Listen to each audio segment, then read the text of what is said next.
the radical. Fundamental principles of freedom, rational self-interest, and individual rights. The radical. Fundamental principles. This is the Yaron Brook Show.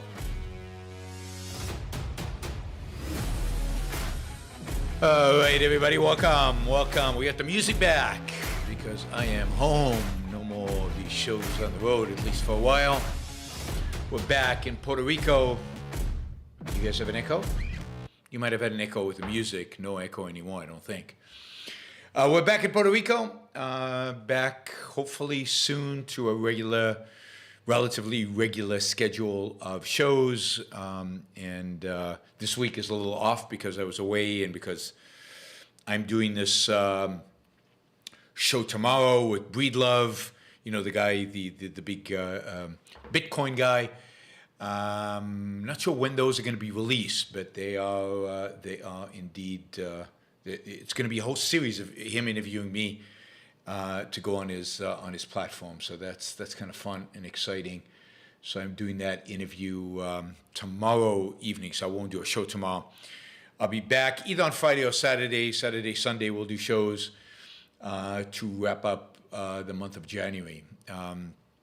Today we're going to talk all things finance. So this is your chance to ask me about stocks, bonds, inflation, economics, finance, stock markets, whatever the hell you want, crypto, whatever you want.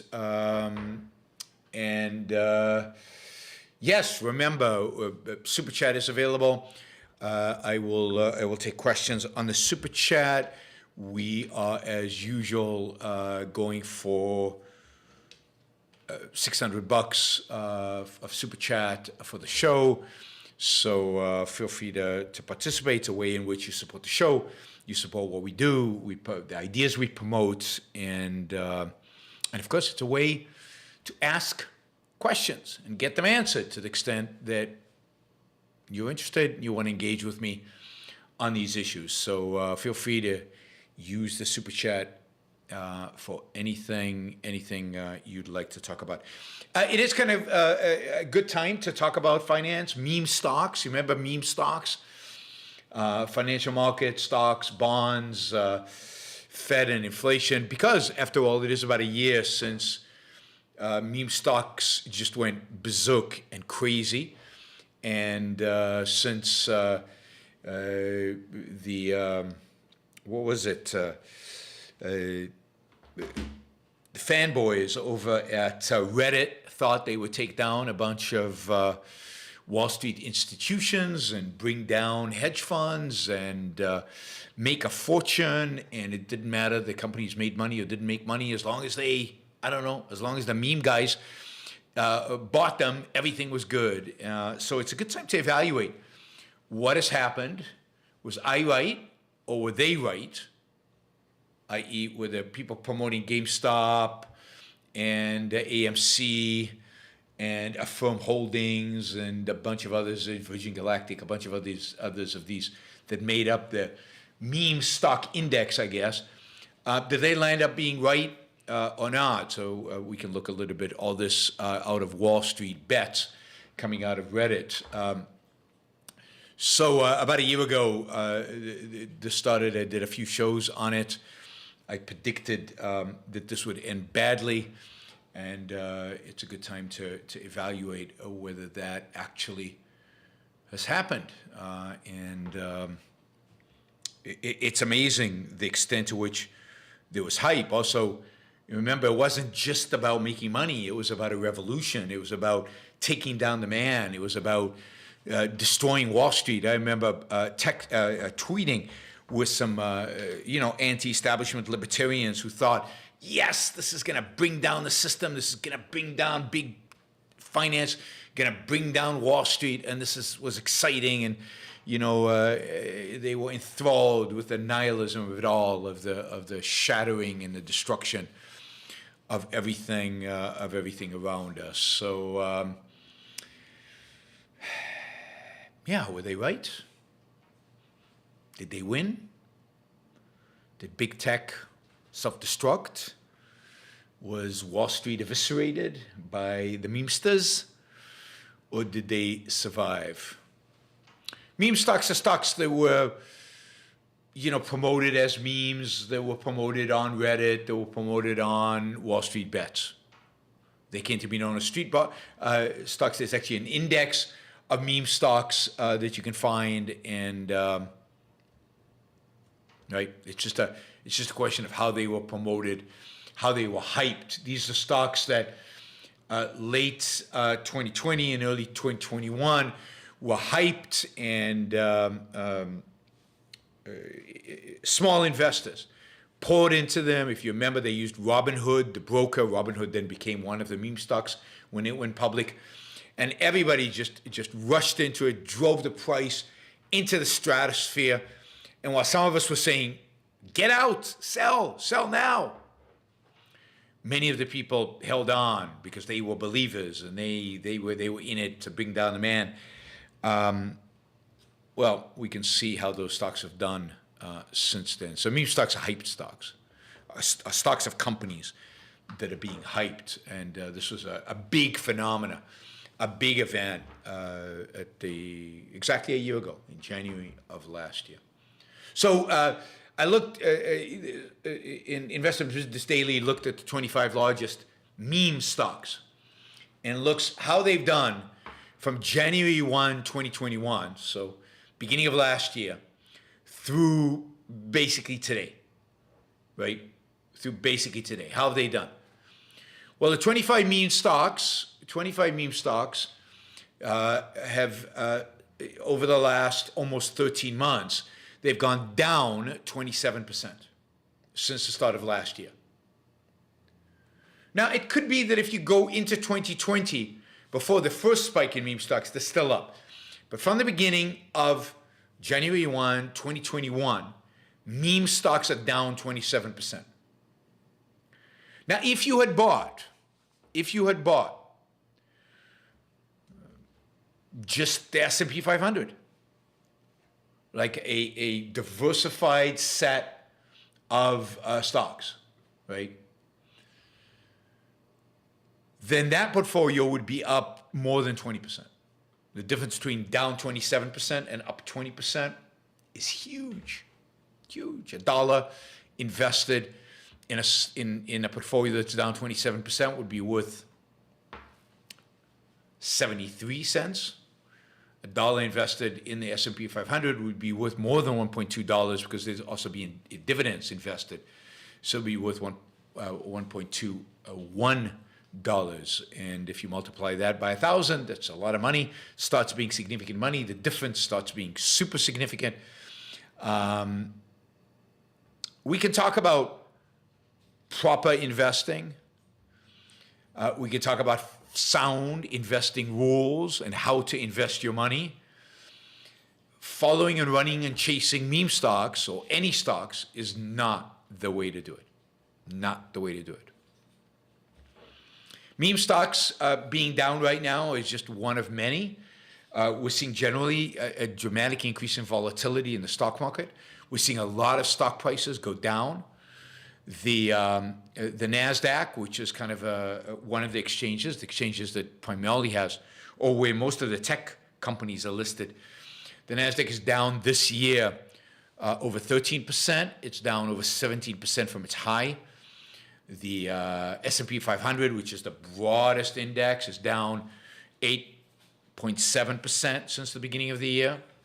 Tesla, by the way, just if you're curious, Tesla is down 24% from its high, so it's lost a quarter of its value from its high. And Bitcoin,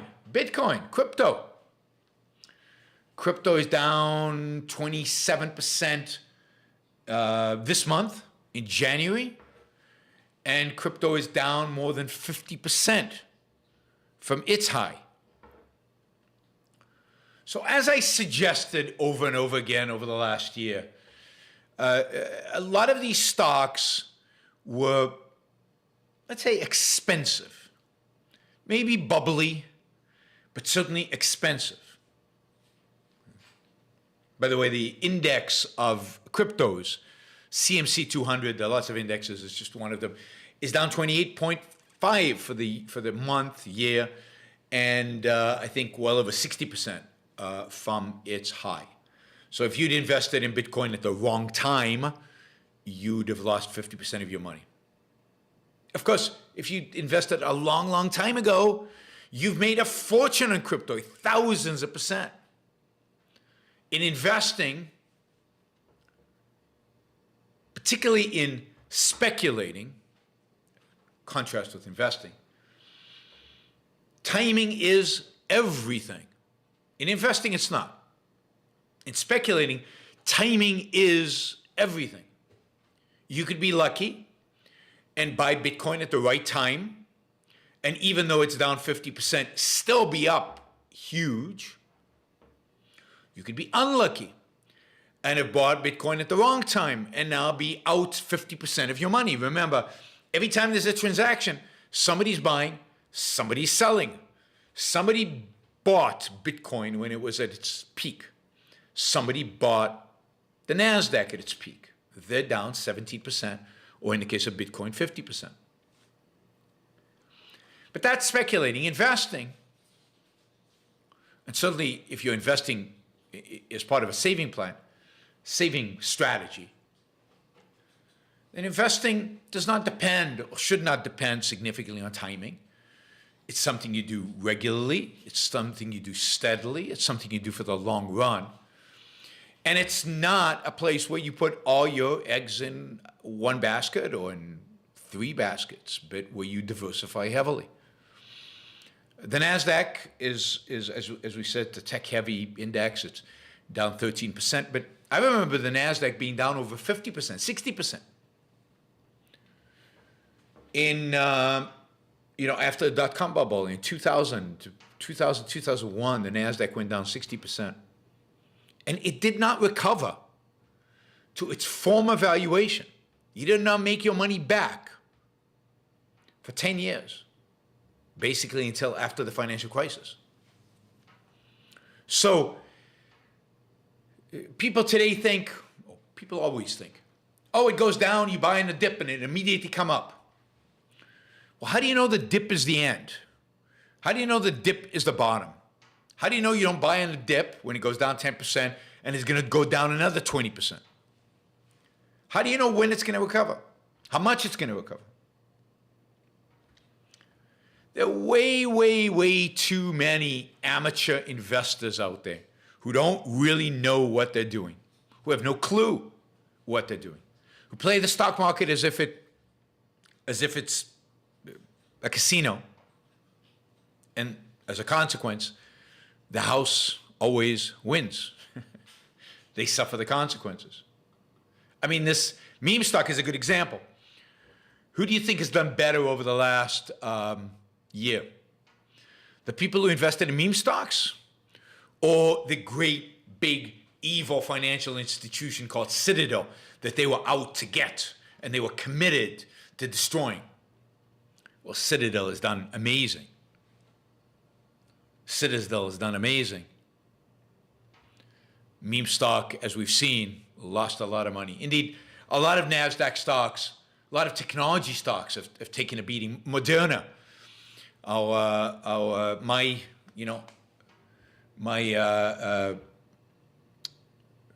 vaccine of choice. Landon, thank you, appreciate it. My vaccine of choice, Moderna, is down 42%. Just since January 1st, 42%. You've lost 42% of your money. You put $100 in, now it's only $58. From the high, from its peak, somebody bought at the peak, it's down 70%. This is Moderna. Moderna couldn't do any wrong.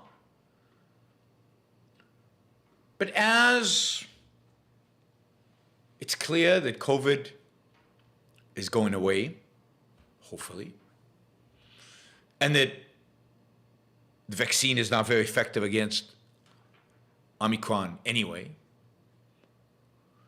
and that it's not going to be as easy to develop vaccines for all these other treatments they have in mind, that the FDA is not going to be as easy on them as they were in COVID.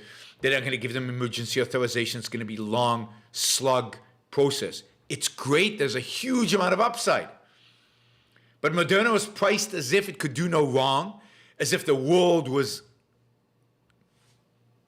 laid out before it, that it would make huge quantities of money. And now it's clear that that is not happening. And reality is actually setting in. And it's down a lot. Remember, Moderna has no other product except mRNA.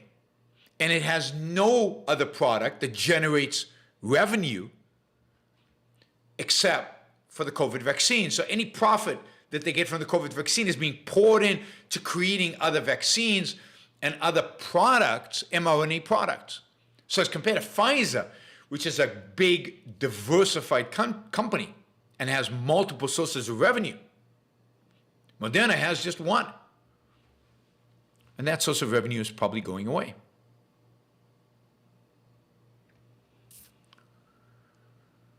Netflix. We all love Netflix. We all use Netflix. Netflix is a great company. But if you bought Netflix at the end of last year, you were down 40%. 40.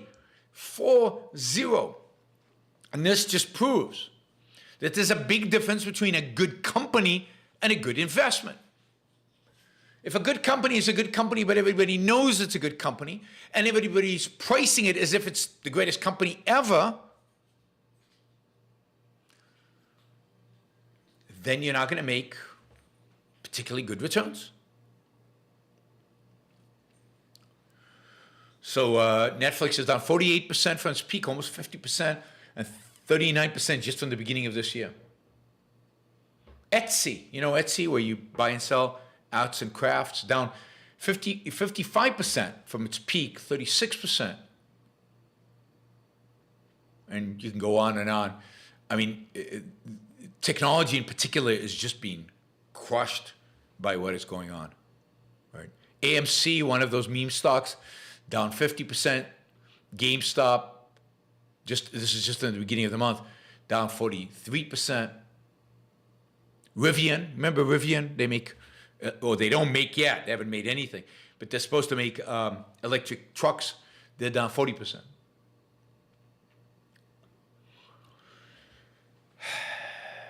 So stock market is down a lot. Now, the indexes are not down that much because a lot of stocks are holding up. But technology, particularly not big tech, has been crushed, really been crushed. It's, there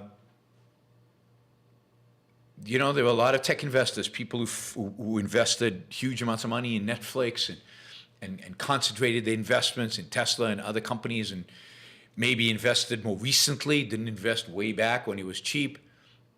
They've lost a lot of money over the last few weeks. Now, why? Why has the stock market suddenly gone down? Now, some people are saying Russia and Ukraine, that's why. People are afraid of war. And maybe markets don't like uncertainty. Markets don't like wars. And all the saber rattling and all the muscle flexing is not good for markets. But sometimes I wonder, with all the economic problems that the United States, a Fed that is going to be increasing interest rates, we'll talk about that in a minute, sometime in March probably. Inflation at 7%, not clear if it's going up or going down. Labor participation rates, still well below where they were before COVID.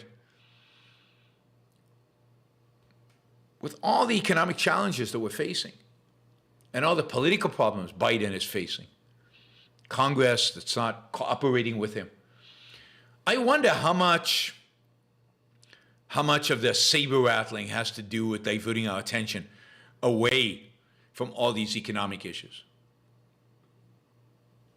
You have to always wonder. I wonder if they'd be making as big of a deal of Ukraine right now.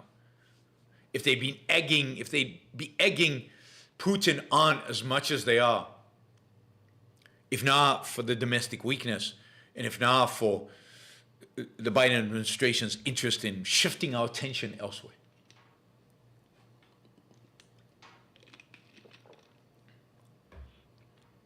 Just like he did with Afghanistan. As soon as Afghanistan was looking like disaster, the Biden administration started pushing for booster shots, completely politicized, booster shots for kids or vaccines for kids. Whole reorientation, refocus away, just so we don't see the disaster that was happening in Afghanistan. All right, let me just remind you that I'm taking Super Chat questions. We're talking about finance, anything related to finance. If you want, you can ask. Generally, though, you can ask anything. You know I answer anything. We've got a $600 goal. We haven't really made a dent in that yet, and I don't have anybody here today helping with encouraging you to participate in the Super Chat or in keeping track of how much money has come in. But feel free to ask questions, $20 questions and above, particularly welcome. So why? What is going on? I mean, it's interesting. Stock markets seem like everything is fine and seem like everything is going well. And it doesn't take much to trigger investors to reevaluate their portfolios, to think about, are these stocks really worth as much as I think they are? And more often than not, what triggers that reevaluation is a fear or a reality of interest rates going up. Now, why are interest rates so important? Daniel asks, why is the stock market so volatile when the Fed raises rates? Well, what are stock prices? This is where you get the finance lesson. What determines, other than the supply and demand and the willingness of people to buy, but what guides people's interest in buying a particular stock at a particular price? Well, your expectations in terms of what that stock will provide you in terms of cash flow, like every financial investment. Stocks are no different. The value of the stock is the present value, the value today of all the future cash flows that you can expect from the stock. They could be dividends all the way ad infinitum, because even when you sell the stock, when you sell it will be valued based on, if you will, the dividends going into the future. So a stock is a sum, if you will. A stock price is a sum of the market's expectations of all future cash flows to the investor, what he can sell it for in the future, and the dividends, or the equivalent of dividends, the free cash that the company generates that is available for him as an owner of the company. And that's how you value a stock. And what happens is you discount that sum back based on what the interest rate is, the risk-free rate, if you will, the interest rate you would get in a government bond, plus, and that should reflect inflation, plus a risk premium, something to compensate you for the risk. That's the discount rate. The higher interest rates are, the higher the discount rate. What is the price? The lower the price. So the higher the discount rate, the lower the price. So if interest rates are going to go up, or inflation is going to go up, or people become more risk averse, more afraid of risk, they want to get more compensation for that risk, all else held constant, stock prices will go down. So interest rates are a crucial factor in determining the prices of stocks. It's no accident that since 1982, when interest rates peaked, overnight interest rates peaked at close to 20%, 1982. Since today, the stock market has been on a tear with some bumps along the road, as interest rates have plummeted from close to 20% to close to zero. Because the lower interest rates are, all else held constant, the higher the price of a stock is.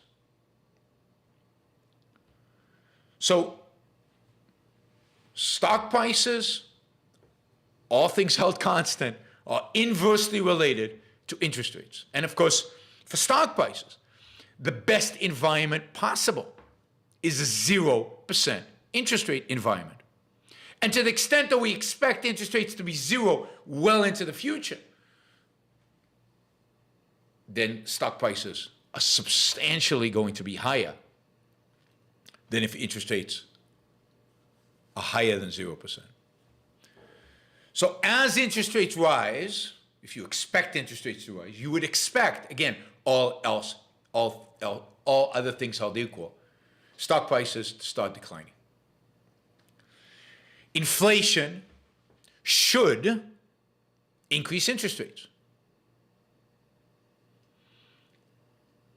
And as a consequence, as soon as the inflation numbers started to come out late last year, and it started to be clear that inflation maybe was not transitory, or if it was transitory, it was not transitory in a sense of a few months, but maybe transitory in a sense of a few years. As soon as the inflation numbers were high, markets started to become volatile because they expected interest rates to go up and therefore valuations to come down. And because there was uncertainty about how long inflation would last, volatility, up and down, up and down, up and down, is a reflection of uncertainty. It's a reflection of greater and greater uncertainty about the future, not knowing what will actually happen, what path interest rates would go, whether there'll be a recession or not, whether there's inflation, whether inflation would increase, decrease, stay flat. The more uncertainty there is, the more volatility there is in the markets. The more stocks goes up and down like crazy. And then when the Fed said, oh, we're going to raise interest rates because of inflation, that sent two messages. One is, inflation is probably not transitory. The Fed is worried. And therefore the Fed is raising interest rates in the hope of suppressing inflation. Whether that even works is a different question. But they're raising interest rates in order to suppress inflation. Okay. Well, raising interest rates lowers the price of stocks. But if it causes inflation to come down in the distant future, then that will lower interest rates in the distant future, and that'll cause stock prices to go up. You can see again the volatility, depending on what you're estimating, when it happens, how it exactly happens. And then, but the Fed said, we're only going to do that in March. Today, Fed Chairman Powell came out and said, well, in March, we're going to raise interest rates. Now, it's like inflation is now. Why are you raising interest rates in March? Indeed, a Fed should raise interest rates before the inflation happens. Once the inflation happens, it's very hard to get it under control. So why are they delaying? That creates uncertainty for markets. Markets don't know what to do with that. What does that imply in terms of the cash flows? What does that imply in terms of my discount rate? Where else are you going to get a lesson in finance on top of the philosophical context, the economics, the history, anyway. So the reason you've got volatility is because there's uncertainty about inflation, uncertainty about market interest rates, and uncertainty about the Fed's action. And then, what happens if the Fed doesn't just squash inflation, but creates a recession or maybe stagflation? But imagine if we get a recession. Inflation goes down, interest rates might come down, but now we have a recession. What does a recession impact stock prices? Well, if I'm predicting recession next year or 2 years from now, then I'm also predicting lower revenue, lower profits, less cash flow generated by the companies I'm investing in. And therefore, lower stock prices.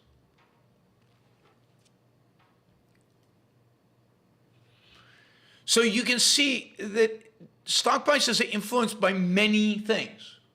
And that's just the indexes. That's just kind of a stock market in general. We're not talking about individual stocks that have the particular things changing from day to day that affect our expectations about their future prospects. This is just the macro expectations about future prospects are complicated, difficult. And people have differing ideas and differing opinions. And that's why people buy and sell, and that's why you get volatility, is when people have very different ideas. You get big swings. Like, I think it was this morning, stocks tumbled, then they recovered completely, and then they went down a little bit towards the end, or tumbled it towards the end. Why all the movement? Well, because people are disagreeing about what everything that's going on in the world has to do with the value of this particular stock. And people are buying and selling based on their own views, which are different than, if I'm buying, they're different than the person who's selling it to me. Otherwise, you wouldn't be selling it to me. And what the market does, in a sense, minute by minute, second by second, it's aggregating these opinions of all the different people in the marketplace. And you can say that right now, people are pretty pessimistic about the U.S. economy, whether it's because interest rates are going to go up or whether we're going to head towards a recession and therefore companies are going to do poorly. But whatever the exact causal factor, people are worried. And people, therefore, are willing to sell at lower and lower and lower prices.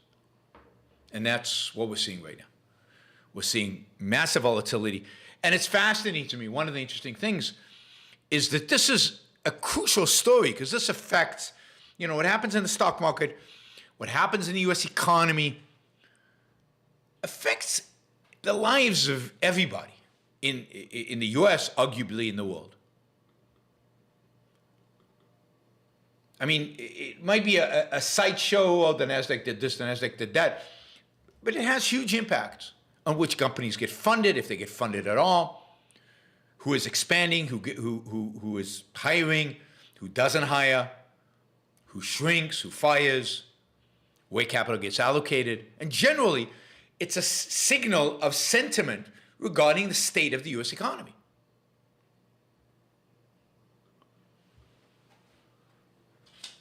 Well, this should be the most important story in the news every single day. At least when you have these big moves.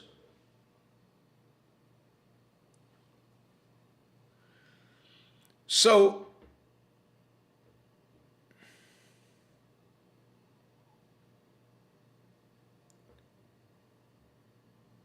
and yet, right, when you open the news, what do you hear? What you hear is Ukraine, Ukraine, Ukraine, Ukraine, Ukraine, Ukraine. I mean, Ukraine's an important story. I've spoken about it. Ukraine's crucial. But it's not going to impact the day-to-day lives of Americans unless America decides to go to war. And the chances of that are very close to zero. But it's an easy story to understand. It's easy for the tribes to put themselves on each side. They know where they want to be. Stock market's hard. It's complicated. You have to explain all this stuff to people. You have to explain to them the relation between interest rates and stock prices and all this other stuff. And our media is not interested. It doesn't have an opinion. Maybe you could argue it's left biased, so it doesn't want to show the Biden administration a bad light. But I don't know that Fox News is talking a lot about what's happening in the stock market. It's too complicated. It's too uninteresting. It's too boring, even though, objectively, it has a much greater impact on American lives on American wealth, on American prosperity, than anything happening in Ukraine. But nobody's interested. Nobody is interested. I mean, who are they going to interview? Economists who, for the most part, get it wrong, don't really understand what they're talking about, have been shown to be wrong about inflation, about the economy, time and time and time again.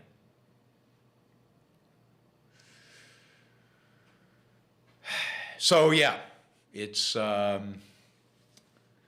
this is why you tune into the Ron Brooks Show, because here we talk about the important issues. Here we talk about the issues relevant to your life.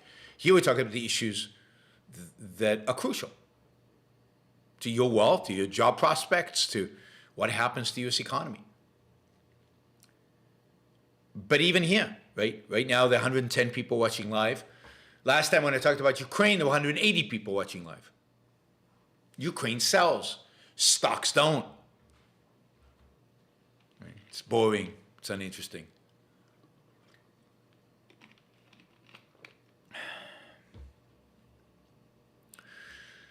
All right. Let's see. Terry, that wasn't Brett Favre. That was Rogers. What's his name? The guy who replaced Brett Favre.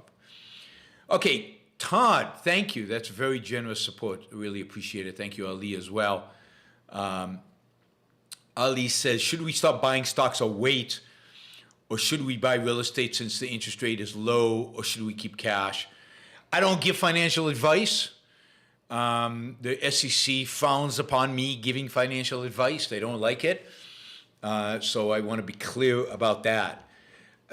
Generally, there is no right answer to should we start buying stocks or wait. By what standard, right? Anybody got a crystal ball? How good are you at predicting the future? I don't know, and I don't think anybody knows. People can speculate. People can pretend they know. I mean, maybe there's some people who are really good at this who know, but it's going to depend on how quickly the Fed acts, how aggressively the Fed acts, how bad things get when it acts. It depends on other investor sentiment. I would not buy now. I still think a lot of the tech stocks are very expensive. I don't think they're bubbly. I don't know if they're overvalued, but they're very expensive. And I don't like buying expensive stocks. Now might be a good time to buy value stocks. There's a good chance value will outperform growth over the next few years. I don't know. Just my thoughts aloud, since I can't give you advice. But, I would look at value stocks. Real estate is a good inflation hedge. So it depends what kind of real estate you want. Residential real estate has already gone through the roof. Valuations are very high. So I don't know. But if you can lock in a 3%, 4%, 5% mortgage, do it. Because with inflation, mortgage rates are going to be much higher. I'm shocked that they're as low as they are right now. Something is broken in the market. Well, we know it's broken. The Fed breaks it all the time. Interest rates, mortgage rates should be higher than they are right now. So if you can get a mortgage, or if you can get a mortgage on a commercial real estate project, but commercial real estate, how valuable is it? Are people going to go back to work? You see, investing is not easy. You have to do the work. And generally, most people, 99% of people, don't have the time, the skill, the talent, the ability to do the work. Almost everybody should not be trying to time the market and trying to invest by themselves. You should be an index fund. You should have a wide, diverse portfolio, some real estate, some stocks, a lot of stocks, some bonds. Stay away from the high flyers. No real reason to get into crypto yet, maybe one day. But you should have a nice, extensive, diversified portfolio and think about it long term. Add to it regularly. Don't try to time the markets. don't try to play around. The only thing I'd say is when interest rates are very, very low, it's a good time to take out debt, which means take a mortgage. Stephen Weaver says, Stephen, I'm not sure. TARP ended January 1st. Did TARP really end January 1st? I need to Google this. Because, you know, TARP is, I'll say a minute about TARP. Troubled Asset Relief Program. It was started on October 3rd, 2010. Yeah, I don't.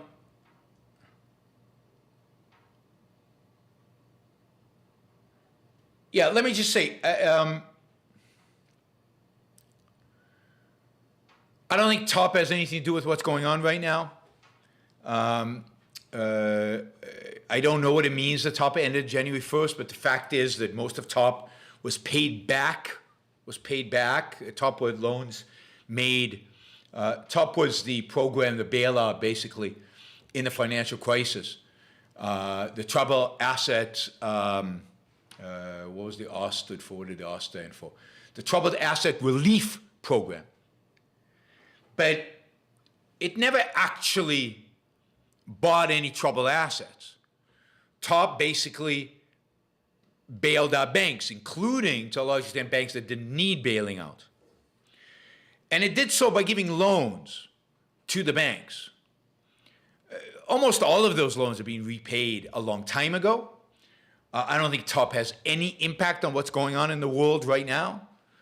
I don't think TARP is at all involved in what is going on. TARP, if there was anything left of TARP on January 1st, it was tiny. At the time, it was massive. $700 billion, of course, $700 billion seems small. But TARP actually, sadly, made money for the government, right? So here's a breakdown of TARP. $250 billion was dedicated to programs that stabilized the banks. This is all in 2008, deployed in 2009 and 10. $82 billion was set aside to bolster the auto industry. $2 billion of that was canceled. I think the rest of the debt was paid off. $70 billion was used to support the American International Group, AIG, basically to bail out AIG. $2 billion of that was canceled. The rest was paid off. $46 billion was committed to help Americans avoid foreclosure. I don't know what they did with that. That's just a handout. And $27 billion was dedicated to programs to restart credit markets. So it could be that some of these smaller programs, the help Americans avoid foreclosure and restart credit markets, some of that, well, particularly some of that lasted until now, is still being deployed now. But it's too small. The numbers are too small to have any kind of impact on the market. So I really don't think TARP is anything here. Jeff Bannister asks, does gold still act as a hedge against inflation? I like physical gold in my safe, but I know it is not much better than hiding cash in my mattress. Yeah, I mean, gold at best is a hedge against the end of the world. I don't think it's a hedge against inflation anymore. I think it's primarily a hedge against the end of the world. It's if the world ends, you know that people will still accept gold to trade with. You know, ammunition is a good hedge against the end of the world. Food, non-perishable food is a good hedge against the end of the world. Gold is a good hedge against the end of the world. But in terms of financial asset, I don't know that it hedges against inflation. I mean, gold went up in anticipation, because of COVID, but not so much in anticipation of inflation, I think, but in anticipation of the end of the world. That is the zombie apocalypse. So gold went up because they thought there was going to be kind of an apocalypse. And as inflation has reared its head, gold has basically stayed stable. It has not spiked. So I like gold in my safe. I like gold as cash for an emergency, cash for breakdown of civilization. I don't view gold as an investment. I don't view gold as a hedge against inflation. I view gold as protection against the end of the world. And of course, if the end of the world comes, I'll need a lot more than gold to protect me. But I figure I can buy the guns. Let's see. Todd, I'll get to your question after I finish the ones on Frank asks, is it better to buy stocks NYC or Amex? It doesn't really matter anymore. You can buy stocks anyway. It doesn't matter where you buy them. Wherever you can get the cheaper price. How much cash should one hold in these times as opposed to investing it? Again, I do not provide investment advice here, so I'm not making a recommendation. But again, I generally think that you should have you should be investing regularly. You should not try to time the market. You should put money into a variety of index funds so you're diversified across the entire economy, and you just put money in on a regular basis whether the market is up or down. If you think right now the market is still overvalued and it's still going to go down, and it very well could, and I think it's likely, then wait a little bit. But there's a real possibility that the market doesn't, that the market starts going up again, and then you missed out an opportunity. So timing the market is, very, very few people are good at it. I'm not good at it. If I had cash right now, I would wait. But that's not advice. That's just my assessment of reality. Am I good at this, at timing the market? No. Let's see. How much is any asset worth? The present value of its projected future cash flow. Just remember, assets put money into your pocket and liabilities take it out. That's right. So the present value of its projected future cash flows. Now that sounds simple, but what are the projected future cash flows? And how do you calculate the present value? What discount rate do you use? And do you use a constant discount rate? Or do you use varying discount rates depending on the time periods? So actually doing the math is hard, and we're all going to come up with different numbers, and we're all going to disagree. And what an asset is worth is what people are willing to buy for it. Because they're doing the math, but they're doing it differently than you are. Now, some people are not doing math. And this is where you see bubbles are when nobody's doing the math. Bubbles occur when people are buying stuff because it's cool. When people are buying stuff because it's sexy. When people are buying stuff just because they want it. When the people doing the math are leaving the scene, are shutting down their hedge funds. That's what was happening in 1990, in the late 1990s. Is, real investors were shutting down their funds and saying, we don't understand this market. It doesn't make any sense. Because the people buying are not doing any math. They're just buying out of emotion. That's a bubble. A bubble is when people buy out of emotion, where they're not buying out of fundamentals, they're not buying a cash flow, they're not buying based on assumptions about interest rate, they're just buying because they feel like it.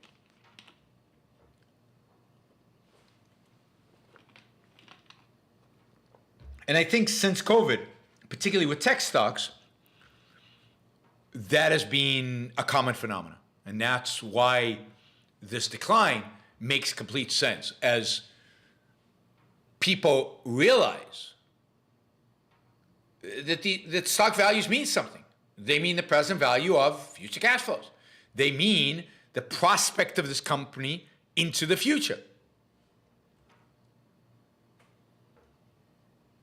And those prospects involve thinking about interest rates, thinking about a recession, thinking about inflation, and thinking about how all these things affect the stock price, the value.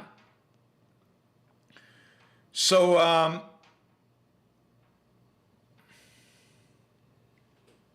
that's the correction that's going on right now. People are reassessing that.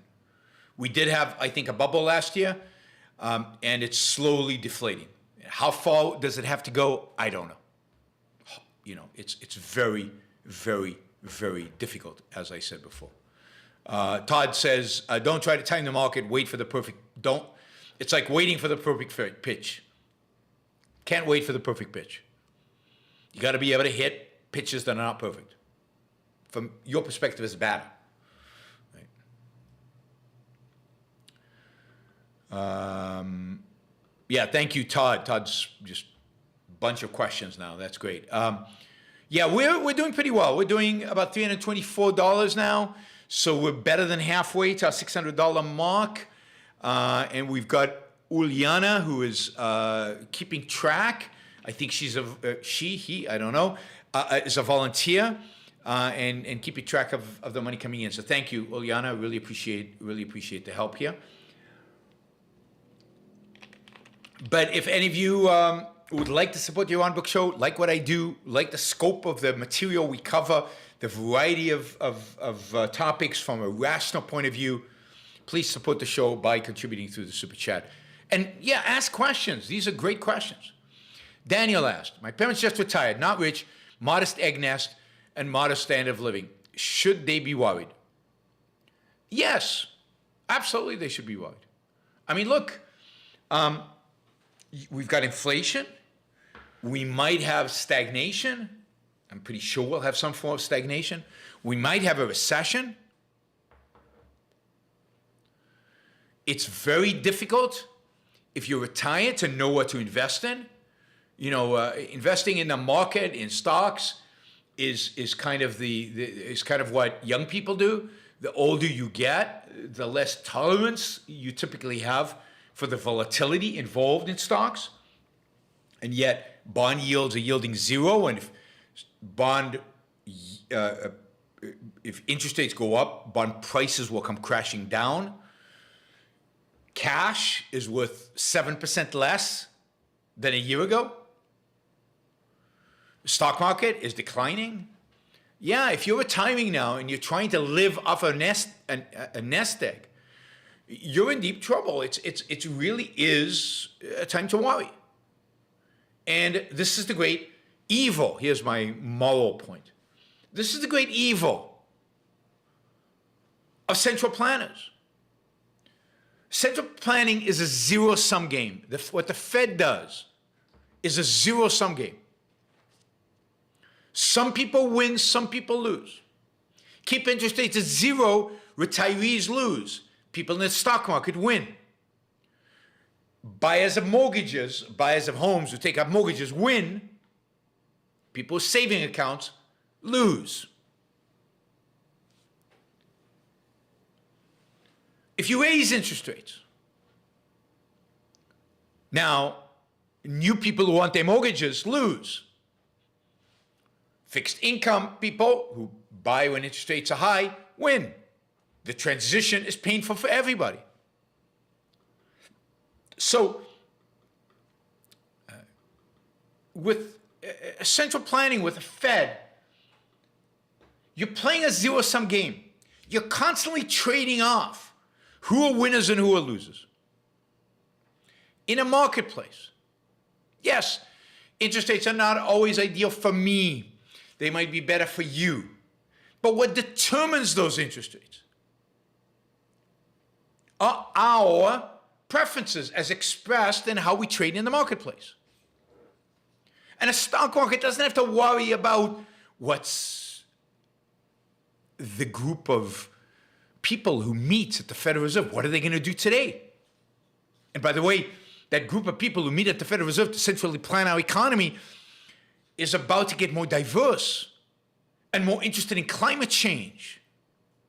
And maybe they don't care about employment anymore. Maybe they care about carbon footprints. And the best thing for their low carbon footprint is a recession. And who knows what they're going to do? The three nominees that Biden has put forward for the Federal Reserve are three people more interested in climate change issues than in employment issues. More interested in climate change than in inflation. So notes, now with central planning, you have to think about what will this person do? What will those do? And how will that affect all of us? You're not looking at market trends, you're looking at political trends. You're looking at the subjective views of particular individuals.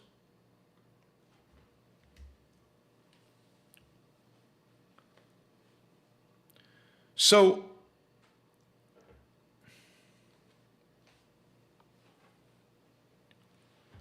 it's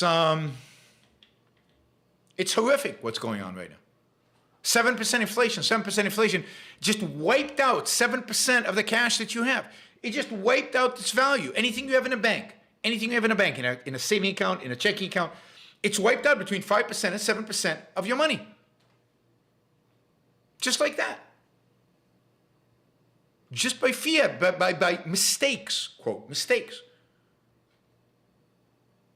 That the Federal Reserve and Trump and Biden committed by spending like there's no tomorrow.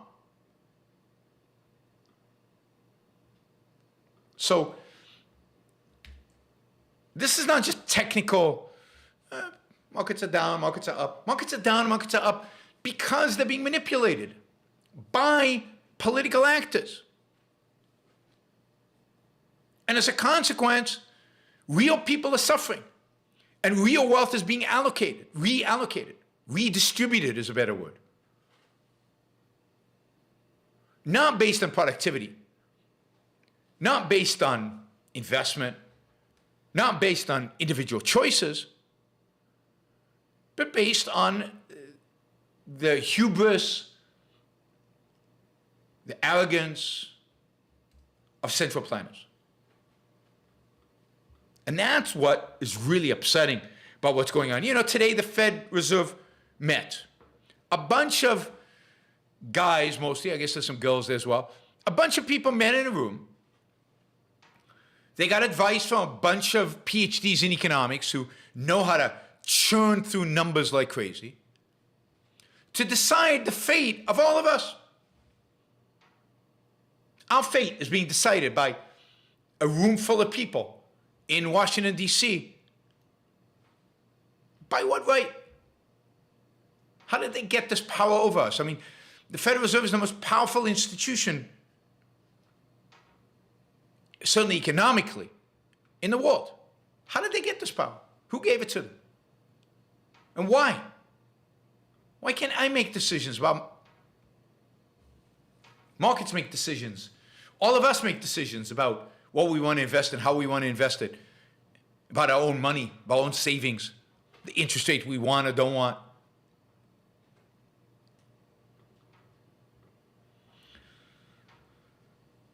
All right.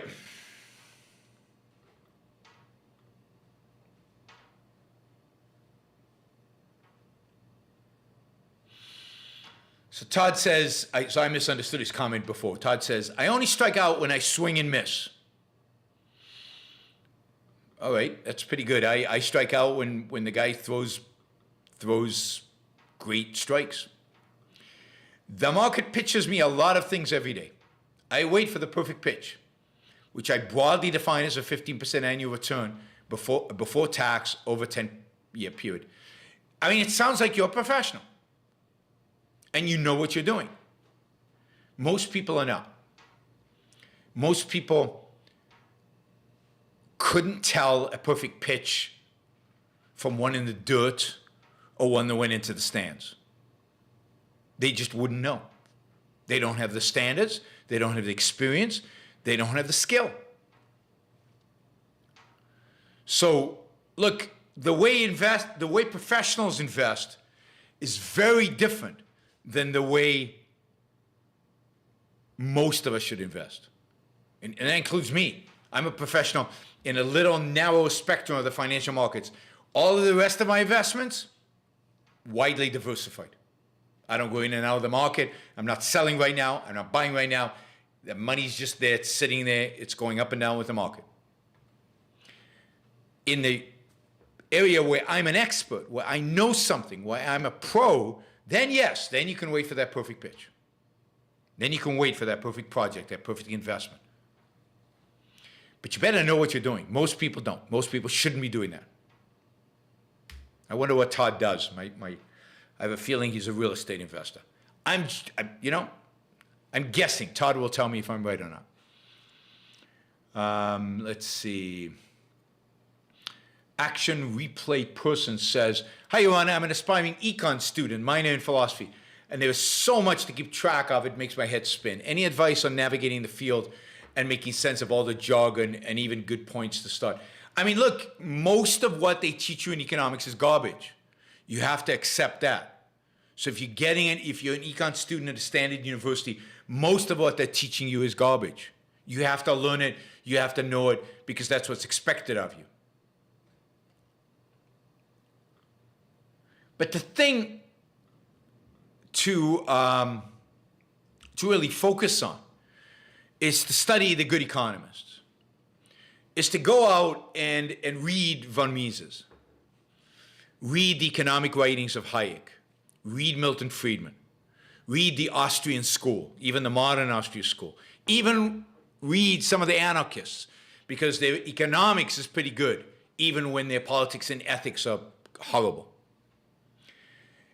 Don't let yourself be corrupted by your professors, by the stuff they sell as economics, when so much of it is not. It's pseudoscience. And when you understand Mises and you understand, kind of Austrian economics, it's still hard. I'm not saying it's not hard. Of course, read Economics in One Lesson. That's a great book.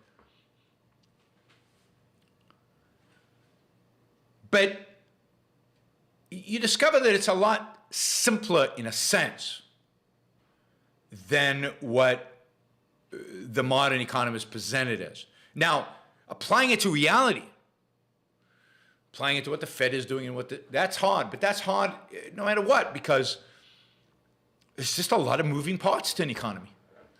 And when you have central planners, they are arbitrarily sending inputs in that are arbitrary, that are not objective, that are not reality-oriented.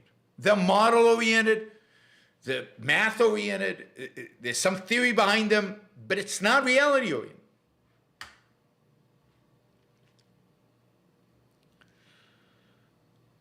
All right. Let's see if there are any other $20 questions get priority.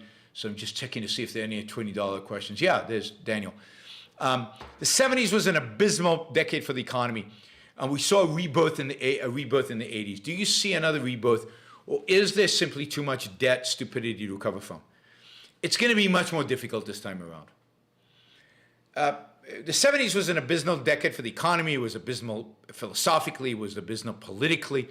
It saw Nixon and the corruption and Ford's impotence and Jimmy Carter's, just nonsense. Mainly impotence, and he did some good things. Jimmy Carter actually did a bunch of good things. But the 70s also had a number of giants that landed up having a huge impact on what happened in the 1980s. I'd name 4 giants who were alive in the 1970s, who I think had a profound impact on the rebirth in the 1980s. And those giants were Ayn Rand, von Mises, Hayek, and Milton Friedman. Particularly Rand and Friedman, during the 60s and 70s, made capitalism a positive term. They defended capitalism. You could argue about the quality of Friedman's defense, but from an economic perspective, he was really good. So you had thinkers defending the market system. You had thinkers fighting against what was going on. You had thinkers projecting a vision for what was possible. Atlas Shrugged, Free to Choose, and of course Hayek in England influencing a young Margaret Thatcher before she was elected prime minister. And some of her advisors being influenced by Mises and by Rand. Reagan being influenced by Ayn Rand. So the 70s had the 80s because most of the politicians in the 70s were nothing more than incompetent. And there was a real ideological, push by the advocates of freedom, by the advocates of capitalism. On the other hand, today, we are much worse politically. We have really nasty presidents like Obama and Trump. We have completely incompetent, half not there presidents like Biden. You have a political environment that's toxic in the way it wasn't in the 1970s. You know that under Jimmy Carter, there was massive deregulation, bipartisan deregulation of the economy. The Democrats controlled everything, and they deregulated trucking, railroads, brokerage. In the 70s, under Jimmy Carter, a Democrat. Nobody is talking today about deregulation. I mean, we're talking about bills passing Congress, doing away with a whole array of regulations. Nobody's talking about that today.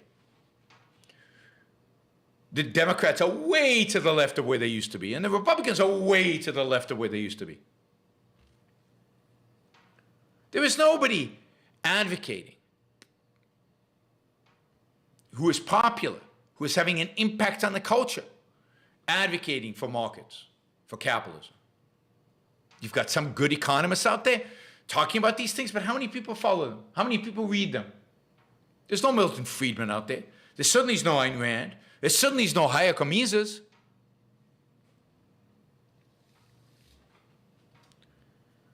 So the view the culture has of capitalism is deteriorating. Right? Jennifer says there's no Rush out there, right? Rush, the rock band of the 70s, right? It helped bring about the 80s, or that culture. There's nothing like that today.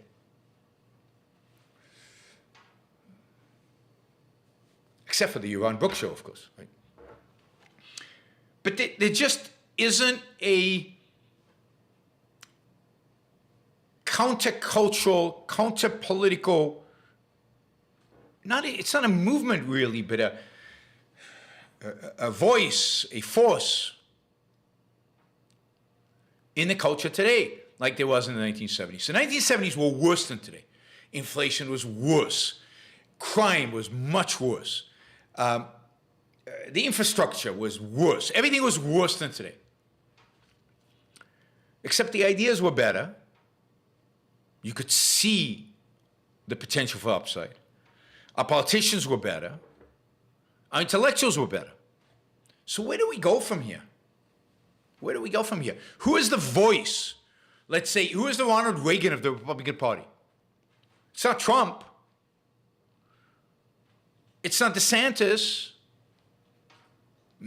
I don't know who it is. Who's going to go into government and say, government is not the solution, it is the problem? Now, Reagan could say that and get away with it because the culture was ready for it. Is the culture ready for it today? No. So, 70s were much worse than today from an existential sense. Ed reminds us interest rates were 18 to 21%. I said that earlier. I mean, it was horrible. You couldn't buy a house because your interest rate on the mortgage was unbelievable. Trump talked a little bit about deregulation. Never a big issue for him. Never pushed it through Congress. Never tried to pass a bill. All he cared about was never deregulated even Obamacare, right? Never got rid of Obamacare. Never went to the House and Senate and try to negotiate a deal and try to get something done. No. Yeah, the regulatory agencies lowered regulations a little bit, and now they're all increasing them because now they're Biden appointees. That's not talking against regulation. That's not being serious about regulation. And stop defending Trump. God. It's indefensible. On the economic front. Yeah, he cut taxes. That's it. Economic front, that's it.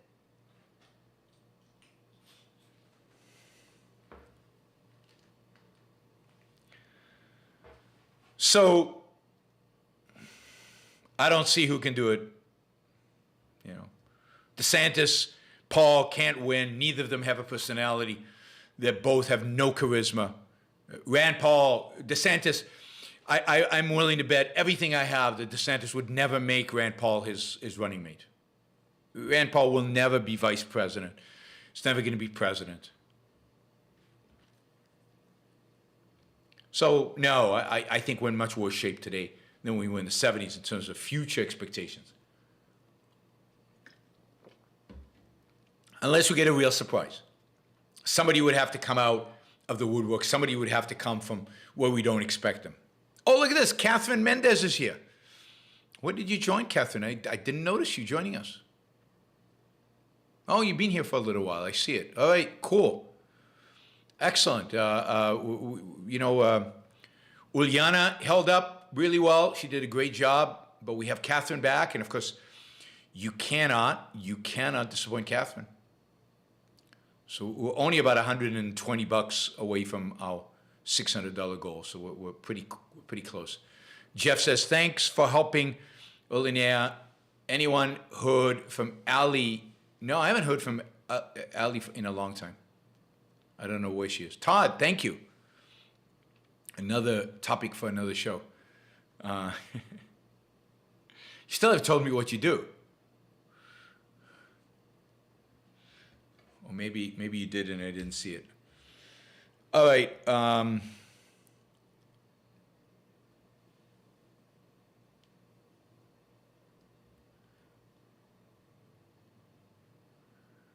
Let's see more questions. I'll get to Todd. I'll get to your question soon. Let's see, any other $20 ones? Todd at $100 one. But we'll get to Todd's $100 questions for future show in a minute. All right, I work for a real estate company. I get pieces of deals as compensation. So a lot of my net worth is in real estate. Should I be diversifying into other asset classes, or should I put my liquidity into real estate because I understand it well? I mean, I think you should overweight your savings into real estate because you understand it well. But I wouldn't put everything in one basket. I think it's worth taking a piece, and it depends on how liquid you are, and it depends on, it depends on a lot of factors, how old you are, and a lot of other factors, and how much you want to diversify. But I would definitely diversify. I wouldn't hold everything in the one place, right? And again, you should be overweighted in the thing that you really know well. But even the thing that you know really well can take a surprising turn against you, and you can take significant losses. So what you want to do is look for asset. This is how you build a portfolio, just generally how you build a portfolio to invest.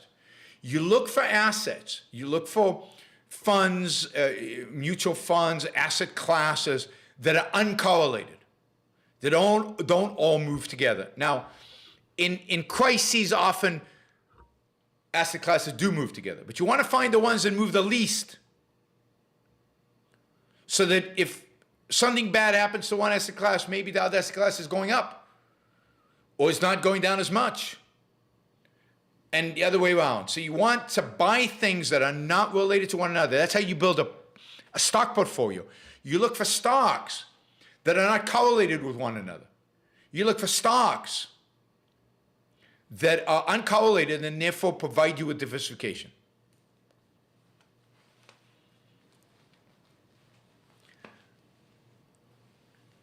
All right. Let's see. Any good sources to learn on investing in real estate? I really don't have any. I don't invest in real estate, and I don't know sources of investing in real estate. If the Fed didn't exist, there will be less returns in general without speculation, but it wouldn't matter because we would have deflation. Am I right? Well, I don't know that we would have deflation. It's hard to tell, but we would have relatively stable currency. And your real returns, what matters is your real returns minus inflation or minus deflation, whatever that happens to be. Your real returns, whether they would be higher or lower is hard to tell. They would, it really is hard to tell. I know a lot of economists who think they'll definitely be lower because there'll be more competition. But most of my returns come from the most successful companies, and they'd be more successful companies, and maybe they would be even more successful. So I don't know if returns would be higher or lower. And what I mean by returns is I mean real returns adjusted for inflation. Let's see, what else did we have here on the topic? Off topic. Okay, Darius asks, can you talk on becoming rich young versus old? Traditional safe investing advice is based on long-run wealth creation. Spectacularly as it is, there's an allure of being rich quickly as a young person. There's always an allure of being rich quickly as a young person, but the only way I know to become rich as a young person that I don't know that is sustainable and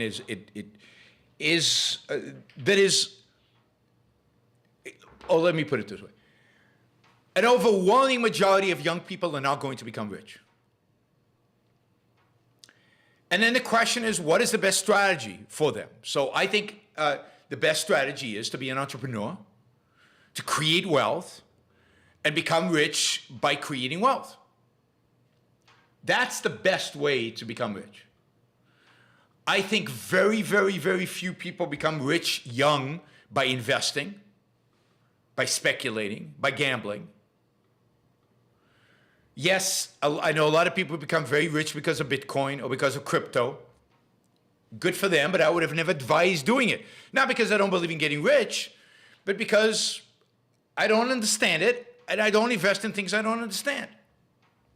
So, there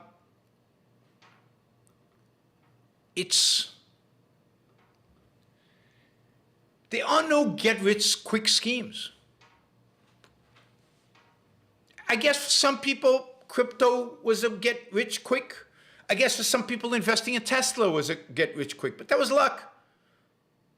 Now, maybe crypto is not luck. Maybe they have an understanding of technology that I don't, and they get it. That's possible. Then it's investing. But how often does that happen? How often does that happen?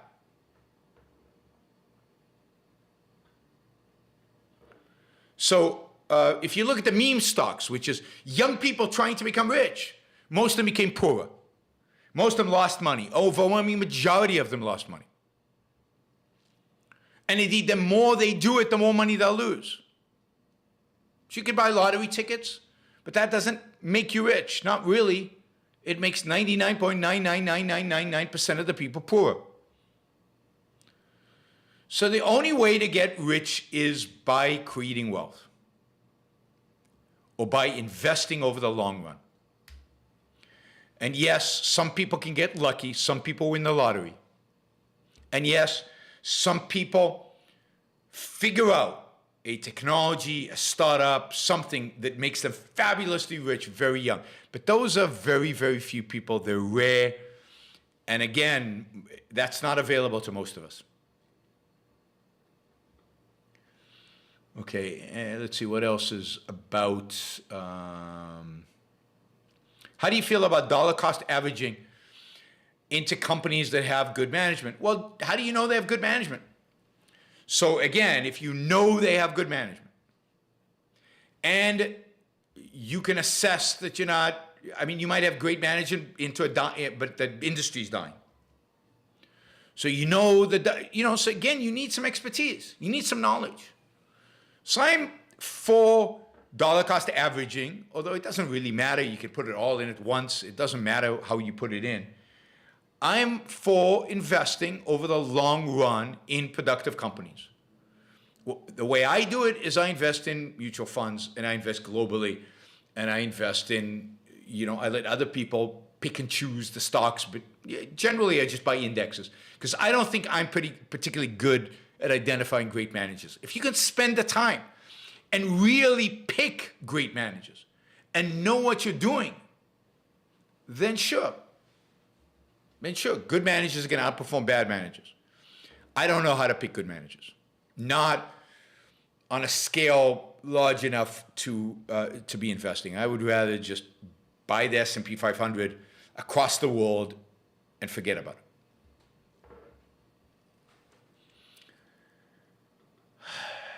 What do you think about efficient market theory? I mean, that's a long topic, but I basically think that markets are efficient in that markets reflect the best available information for the most part. And I add for the most part. So I don't think that, I think markets, most of the time, most stocks are priced well. That is, they reflect the best information available in the marketplace about future cash flows and about interest rates. But there are periods in which markets can become inefficient, in which emotions run high, speculation outdoes proper investing, people are willing to pay ridiculous amounts for ridiculous things. And that drives stock values, and they drive them away from fundamentals.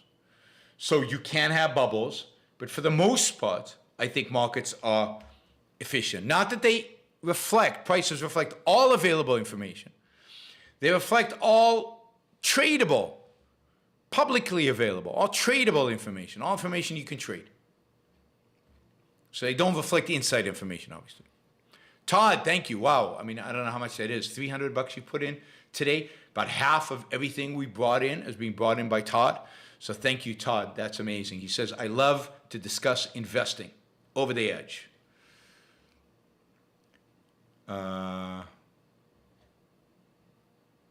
Michael is at Jeffrey's restaurant.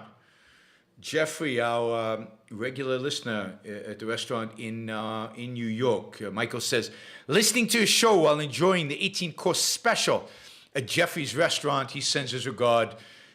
Send him my best. I look forward to eating at the restaurant, hopefully soon. What's the source of truth to keep an eye on Fed's current interest rates and future announcements?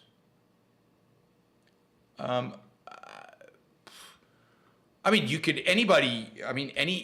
can find that anywhere. That I don't think there's any distortion or lying going on in terms of what the Fed actually says. I look at Yahoo Finance, I look at Bloomberg, I look at the Wall Street Journal, any one of those, and they're pretty all consistent in terms of the stories they tell.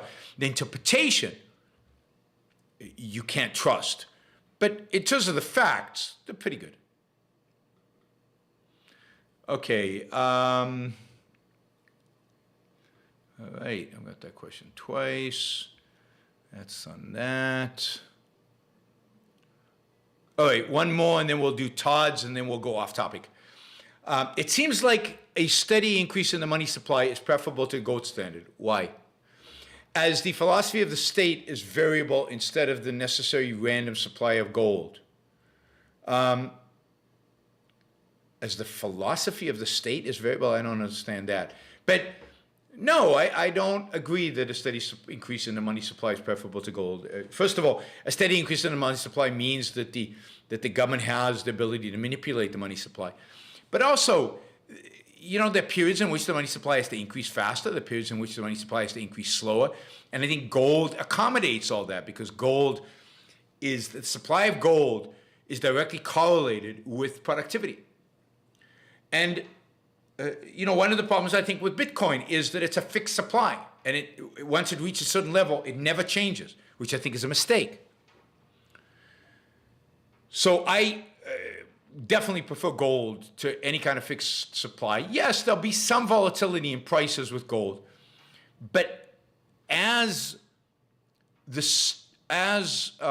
ability to mine gold improves, that goes away. Now, if there's a big discovery of gold on an asteroid, and the other thing is, I'm not for gold as money. I'm for freedom. I'm for free banking and competition between currencies. And if you have that kind of competition, then let the best money win. But the money should be supplied not by government, which is going to distort and pervert it for its own ends, but by the marketplace. All right, Todd. He says, not quite on topic, perhaps a future show. Comments on the pending law targeting a handful of big tech, The focus is not on harm to customers, but on politicians that dislike them. Yes. I mean, you're absolutely right. It's a travesty.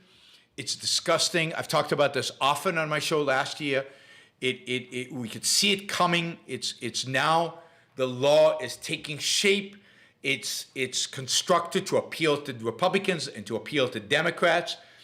It's one of the worst things that Congress could pass, and it's going to be devastating for the U.S. economy. It makes us like China going after the successful tech companies,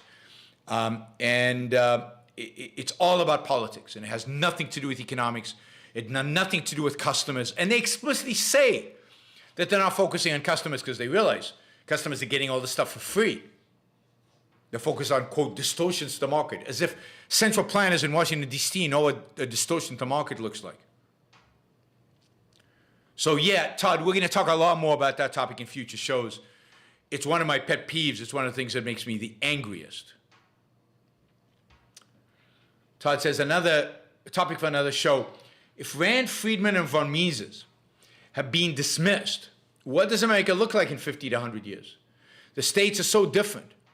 Do we just go our separate ways and get back to a limited federal government? Look, the world is shaped by ideas. Not by states, not by politicians, but by ideas. And ideas in America today are rotten. And they're rotten in blue states and they're rotten in red states. Often for very different reasons, but the ideas are rotten. And what we need is to resurrect the ideas. Now, while Rand, Friedman, and Mises have been dismissed, the ideas are not dead. The ideas are alive and well. And I think that in 50 years, those ideas will be resurrected and those ideas will come to prominence. So in 50, and certainly in 100 years, I think that we win. We win after a brutal, horrible period in which the economy stagnates, in which people turn on one another, in which the world becomes an unpleasant place to live. But ultimately, good ideas win. So if we're looking at a 100-year period, I think we can be optimistic. 50 years, more difficult, but I'm still positive about the next 50 years. About 50 years from now, not the next 50 years. But I think it's going to be ugly on the way there. Tazy, thank you. Really appreciate the support. All right. Okay, Hugh asked us about economics. What book or talk would you recommend for someone new to economics to understand inflation, monetary expansion? I mean, I would definitely recommend Economics in One Lesson broadly on economics. But to understand inflation, monetary expansion, I don't know. Because the fact is that it's a very complicated phenomena. I mean, obviously von Mises, but I think even Mises and many of the Austrians miss the story because of the way finance works, because of the way the world is being financed, what's the right word? Financialized, something like that. It's not, you know, I talked about this on a previous show. How do you measure money? What is monetary expansion? What does it look like? Where does it come from? It's not printing money anymore. So where does it come from? Stefan, thank you for the support. Really appreciate it. So I don't know of one text to understand inflation and monetary expansion. Now, for example, John Cochrane, who I like a lot, has got a new book coming out on what he calls the fiscal theory of inflation, where he argues that inflation is a phenomena of government debt and deficits. It has to do with monetary expansion as well. But, you know, is that going to be the ultimate? Is that going to be a really good book about this? I like John Cochrane. I like a lot of his stuff, but I just don't know. I just don't know. David Stockman has predicted the end of the world over and over and over again. And when the book came out, I forget when the book came out, 10 years ago, it just predicted the end of the world, and none of that has happened. Right? None of that has happened. And I think at least some of his arguments, yeah, there's a lot of truth there. He's inspired by Austrian economics. And if you're going to read something on economics, I wouldn't read Stockman. I would read the originals. I would read the Austrians. Yeah. Johnny asks, have you read Confessions of an Economic Hitman? No, I haven't. But everything I've heard about it is that it's a hack job. It's just an anti-capitalist screed. It's full of distortions and perversions. So Hugh, it's a real problem right now. Somebody has to write a definitive book about inflation in this era and how it works through an economy in the world in which we live. And I don't know of such a book. Maybe John Cochran's. All right, James writes, your defense of Israeli nationalism is misguided. Logically, people like ethnic blacks would also be allowed to form a nation because they are also hated. Who gets to be nationalist and who does not? Well, I think that in the aftermath of the slavery, blacks certainly had every right to form their own nation and to distance themselves from the United States. And some of them did. They went to Liberia and they started a country. It wasn't very successful, but they tried. Plus, blacks have a whole continent in which at least the color of the skin, which is what is discriminated against, all the people on this continent have the same color skin, or many of them, or most of them do. So if the problem is color skin, then they have somewhere to escape to. Jews have nowhere to escape to. Now, if America, for example, after World War II, had open immigration and was heading in a direction of greater freedom, then I would say, no, we shouldn't have sought Israel, come to America. But the fact is, America won't accept them. They couldn't get in. They were turned away when they tried to come here during the Holocaust. So where could they go? Now, blacks, after slavery, stayed in America, and America was free. Now, you could argue it wasn't completely free. There was Jim Crow, yes. And again, I have sympathy for the black nationalists. I don't think it's a solution for them, because I think living in a free America is much better than living in a black nation defined by race. But I have sympathy for people who are so discriminated against by racists who have power over them. And they say, we don't want to have anything to do with you. We want to go form our own thing because you guys are always discriminating against us. I have absolute sympathy towards them in wanting to do that. But the difference is, again, blacks have Africa, and blacks were in the United States already, and they could fight to make the United States better, freer. And that was the ultimate solution. I don't believe in nationalism in Israel if you have a free country, truly free country, willing to accept them, where you are confident that the racism and anti-Semitism will not come back again. If America had its borders open in 1945 to Jews, then many of them would have come to America and not gone to Israel. And maybe there would not be an Israeli state today. But the fact is, America was closed. Europe had just slaughtered them. There was no reason to think it wouldn't do it again. What were they supposed to do? Find a piece of land somewhere in a peaceful way and civilize it and build a country. And that's the basis of the nationalism. Even today, let's say Israelis decide, no, we don't need a Jewish country. We don't need a Jewish state. We'll just emigrate. Where are they going to go? Can't come to the US. Can't go back to Europe. Europeans don't want them. And anti-Semitism is on the rise extensively.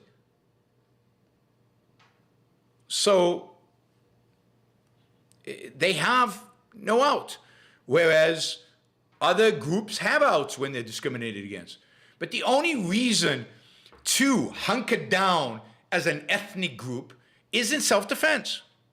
And you have to make, somebody has to make the call. Is the only option for Jews, Israel, in order to defend themselves? I think the answer is yes. Is the only option for blacks to carve out their own country? No, because there are other countries that have the same ethnic characteristics as they. Now, they might not be free. Maybe you go to Africa and you take over one of the countries. I don't know.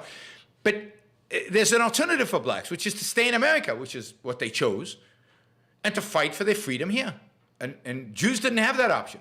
Where were they going to stay and fight for after they'd been slaughtered in the way they were slaughtered?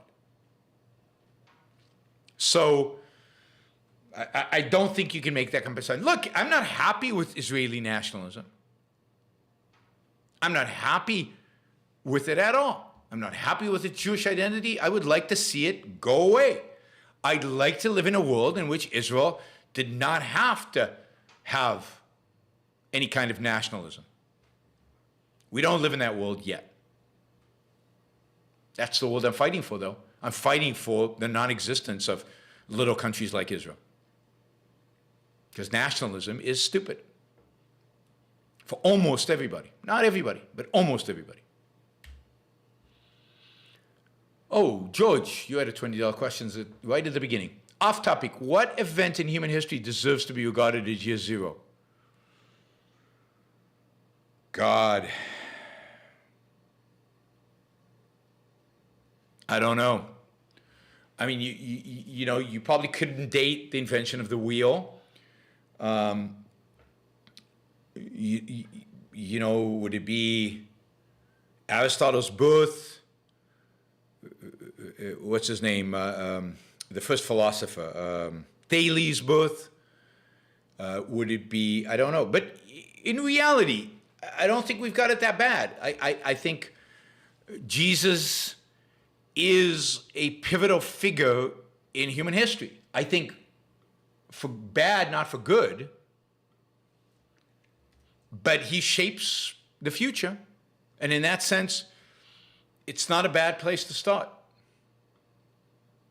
Right? You know, so he becomes much more influential, much more, and still is much more influential than Aristotle. He becomes the dominant force in Western civilization, mainly for ill. But in that sense, zero is not bad. All right, Jeff asks, we need another Tucker BS segment. Yeah, I'm going to do that soon. Alex Berenson told Tucker, the mRNA COVID vaccine needs to be withdrawn from the market now. No one should get them. No one should get boosted. No one should get double boosted. Thoughts? Alex Berenson is nuts. What science is he basing this on? What science is he basing this on? There is no basis for this. It's completely nuts. It's completely unscientific. It's completely driven by emotion and conspiracy theories. You think Alex Berenson was better than that. But 1 billion people have had the mRNA COVID vaccine. What are the side effects? How many people are dying? How many people have had whatever? There's just no science, zero, no evidence that the mRNA COVID vaccines are bad. And Scott says Dr. Malone hates Berenson, but Dr. Malone, it sounds like Berenson took from Dr. Malone. So yeah, I mean, all the conspiracy theory nuts all don't like each other. What a shock. Myocarditis, your risk of myocarditis is only if you're young, only if you're male. It goes up if you're an athlete. And you have a greater risk of myocarditis if you get COVID and you're young and you're an athlete.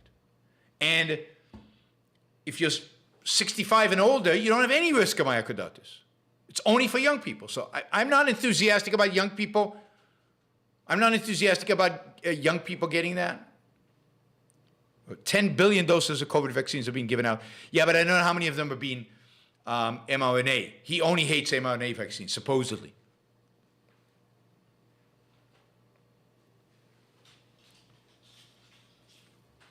Andreas says he's currently at home sick with COVID after 3 vaccines. Feel like crap. Well enough for the YBS, though. Thank you for, you're going to get well soon, and I'm sorry you have COVID. You know, my guess is that without those 3 vaccines, you might be in hospital. if you're doing that badly after 3 shots. One thing the vaccines do well, really, really well, is keep you out of hospital and keep you off a deathbed. I have had the booster. I just was in Florida. Did I tell you about Florida? So I was just in Florida at these conferences. Nobody wore masks. Everybody was shaking hands, talking, crowded rooms, yelling at one another. Florida generally, restaurants open and everything. Anyway, so I thought I would probably get COVID because, you know, there's Omicron, supposedly it's incredibly infectious. And as you know, my adventures over the last 2 years, I've been traveling, I've been doing all this stuff. COVID did not, I tried not to let it slow me down. It slowed me down because I had no choice. But I went out, I spoke without a mask, I did all stuff. And I never got COVID. And when I went here in Florida to get tested, I was petrified that I would test positive and I'd be stuck in Florida. I couldn't fly to Puerto Rico because they won't let you in if you've got a negative test result, a positive test result. And I was negative again. So it literally seems like I cannot get COVID as much as I try. I mean, Tazy is like a COVID magnet. She's got COVID twice and she's been vaccinated. I can't get it. I can't get it.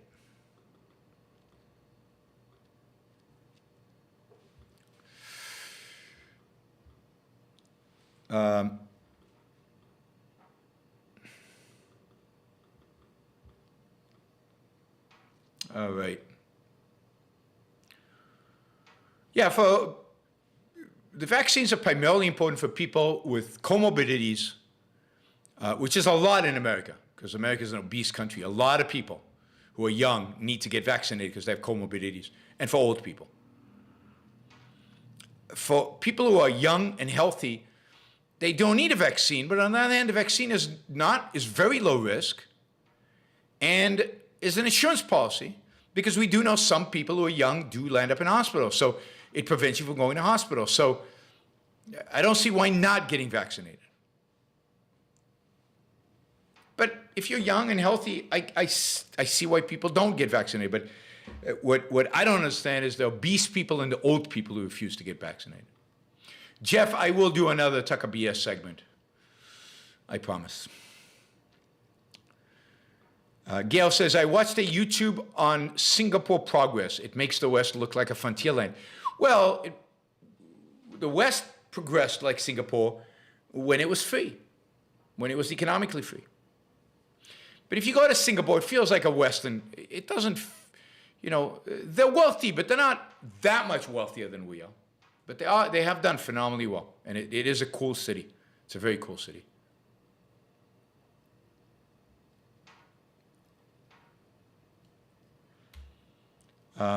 Darius Thurman, is there anything you disagree with Ayn Rand on? I mean, I don't like the question. I'm sure that a bunch of what I say Ayn Rand would disagree with me on. But Ayn Rand was a genius, I'm not. And Ayn Rand was a philosopher, I am not. And in philosophy, I don't disagree with Ayn Rand on anything.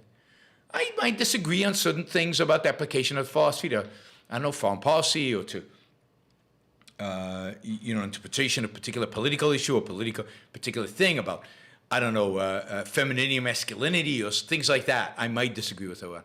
But those are psychology or history or politics, economics. But on issues related to philosophy, no. She was a genius philosopher. I'm not a philosopher at all. All right. Thank you, guys. I think we knocked 700 out of the park. I think that's right. A lot of thanks to Todd, who really pushed us over this time. But a lot of you came through. We got a lot of questions. But Todd really came through with over, I think, about half of the money, or almost half. Thanks to all of you. I really appreciate it. Really appreciate the support. Don't forget, you can support the Yaron Brook Show on a monthly basis by going to yaronbrookshow.com/support and making a monthly commitment. I really, really, really appreciate that. And it's really, really, really helpful because that's predictable. If somebody can jump in and give $30 and we'll be over $750, that would be cool.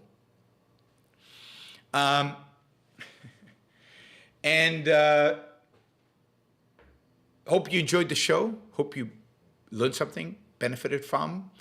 We deal with a lot of topics in the show. It's pretty cool. I will be back either Friday or Saturday.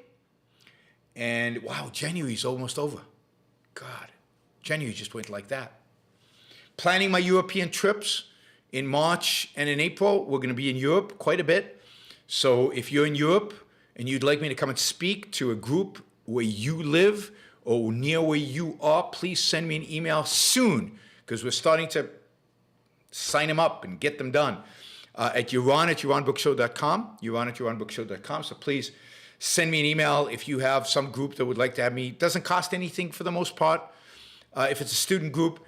But if you've got a group that if you can get 50 or 100 people together, 100 would be better, I'll come and talk. So send me an email, Yaron@YaronBookShow.com. Don't forget to like the show before you leave. We should have over 100 likes there. Don't forget to support me on YaronBookShow.com/support, Patreon, Subscribe Star, or Locals. I will see you all